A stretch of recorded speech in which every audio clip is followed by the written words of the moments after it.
Kasi naghanap po kasi ako ng activity kasi medyo wala po akong naplano activities this summer kaya medyo boring. Kaya nag-search lang po ako sa website tapos surprisingly may nakita interesting na website na nakita akong merong interesting na summer camp para tungkol sa mga robotics at mahilig naman po ako sa mga field na ganun. Robotics. It's fun. We learned a lot of stuff. I attended at 2D Digital Arts. I learned how to use Photoshop a lot less difficult and I learned how to use Adobe Illustrator. Yung currently kong tinitake ngayon na course ay robotics. Pero babalik din po ako in the next few weeks para sa 3D programming. We programmed a robot to do some specific behavior like line following and obstacle avoidance. I like Photoshop here a lot more. I've seen Illustrator in school but we were banned from using it. Only second years only.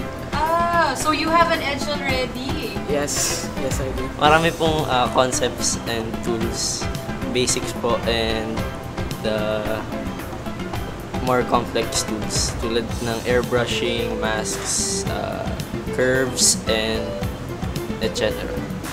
We use the pen tool and then we use stroke path, then fill path, and a lot more tools because it's just really confusing. But Sir Jopper made it a lot less confusing. Currently po, mainly po na natutunan ko ay programming po. Programming sa robotics, paano napapagalaw, yung mga sensors, yung iba-ibang klase ng mga motors, yung mga ganun po. My favorite class activity was editing my drawing because it was fun. Faster interface with the software because I learned new shortcuts and new techniques on how to apply the concepts and stuff taught by my teacher. As of now, yung pinaka-paborito kong activity na ginawa namin nung naglaro po kami ng isang napakahirap na laro. Ito ang EED. Game siya na nagko-control ka ng isang robot.